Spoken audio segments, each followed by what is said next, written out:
So good evening, and I want to say thank you all for coming, and thanks to the LAG people for having us, because it is a great time for us to be able to get out and get you to know us. I'm Phil Contatore. Usually I am the one with the hardest name to pronounce, but it looks like I'm not tonight, so that's a good thing. I'm running for Leander City Council Place 2, and I'm here to get your vote. Who am I? Where have I been here?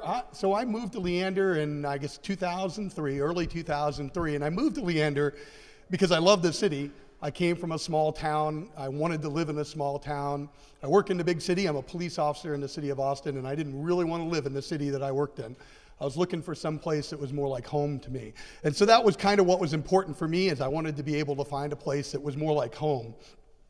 I've been a police officer now for 16 years in the city of Austin. I've worked in many different roles, including emergency management and patrol and special operations. Done a lot of different things.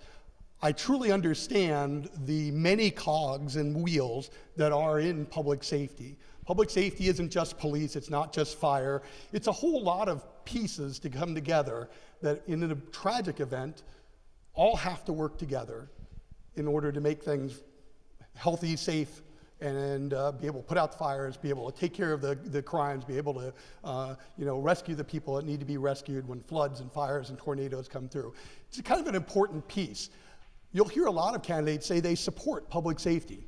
I support public safety. I support a lot of things, but I also understand public safety. I work in public safety. I live, breathe, and eat public safety every single day of my life. And I think that is one thing that we're truly lacking on City Council now. It's great to have support. I think it's a whole lot more important to have the knowledge. And in saying that, I will also say that I'm not the guru of everything. I don't know every little piece of all of our city, but I do understand that there are professionals in our city that we can go to get the questions answered when we have questions.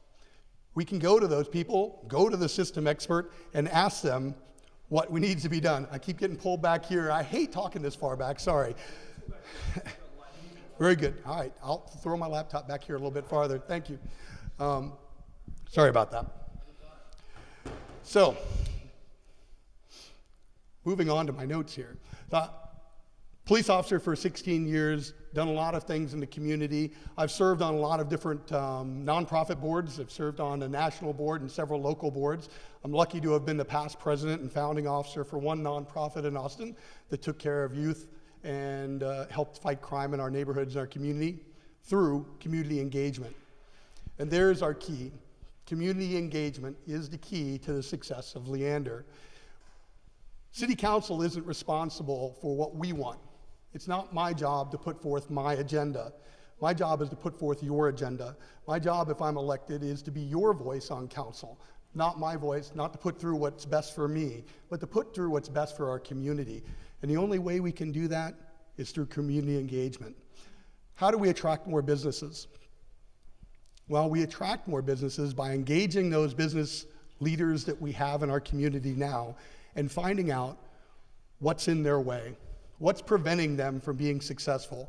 What obstacles have we placed that we can now remove so that we can get more businesses in here?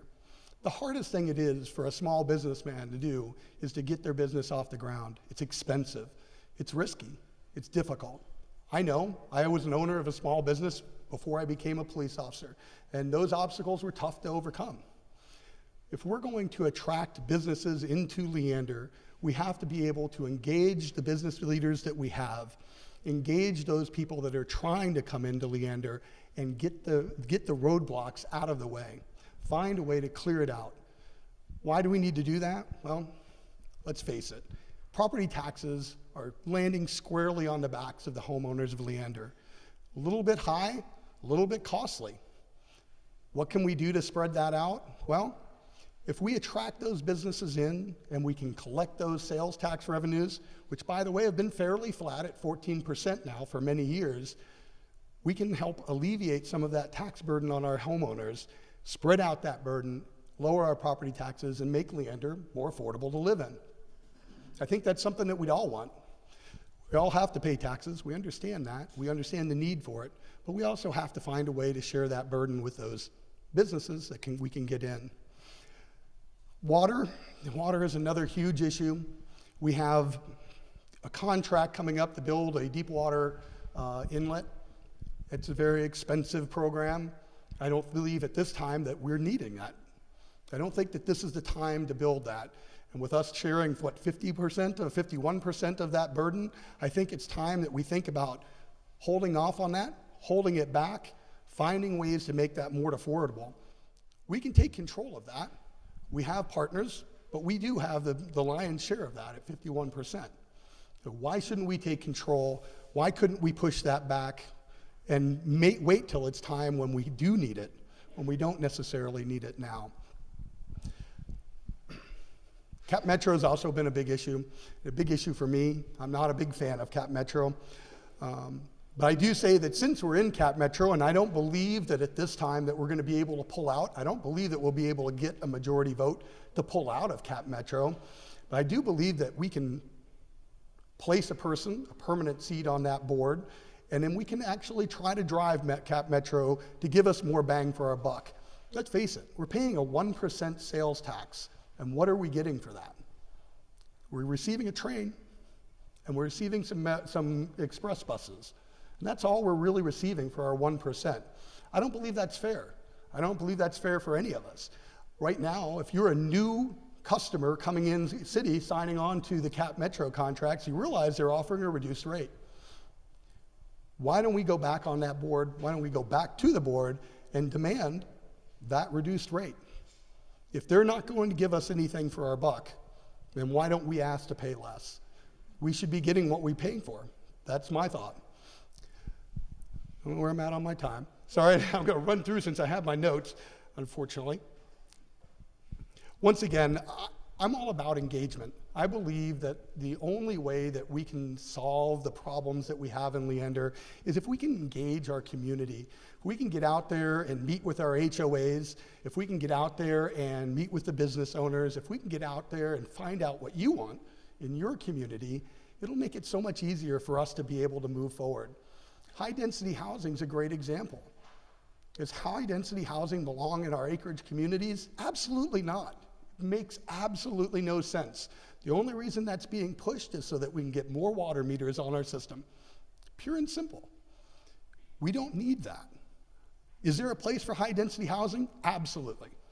We have corridors built up already. Look at the 183 corridor. If we put high-density housing along the 183 corridor, we're not causing new traffic problems, we're not causing new infrastructure, it doesn't really create a problem, it's not on your 1-acre communities, it's a perfect place for it. The TOD, perfect place for high-density housing, not in the middle of your backyard in our 1-acre communities. It's not where it belongs. Makes no sense, and I'm the kind of guy that'll tell you first, if it doesn't make sense, why do it? Doesn't make sense to me, doesn't make sense to you. Why in the world are we pushing this agenda? Makes no sense. We talk about a lot of things, and we talk about a lack of transparency on council. I think that transparency will come through that community engagement. I think that if we engage the community, open our books, open our minds, listen to what people say, that lack of transparency goes away. We're all very approachable. I'm a cop. Pretty simple, plain and simple. I am what you see. I believe in integrity. I believe in honesty. I believe that we just have to say what has to be said. Sometimes that hurts, but it needs to be done. I don't believe that we need to hide things. I don't think we need to try to push through an agenda that is not what you want because somebody else, a developer or whatever, wants that. Running low on time. So basically that's my platform, and I know unfortunately I had a great speech written, but I decided I'm not really going to read it because I think it would have sounded less genuine, and I don't want to be anything less than genuine. My thoughts, once again, is I'm a public safety professional, and one thing we're lacking is public safety professional on city council. We don't have anybody that understands all the cogs to that wheel. That's one thing we're lacking. It's great that we have people that support public safety. It's time that we have someone that understands public safety on city council. I believe that there's a place for high-density housing. I don't believe it's in our 1-acre communities. It's not the place for it. I believe there's room for us to lower our water rates, and we need to think about that deep water inlet.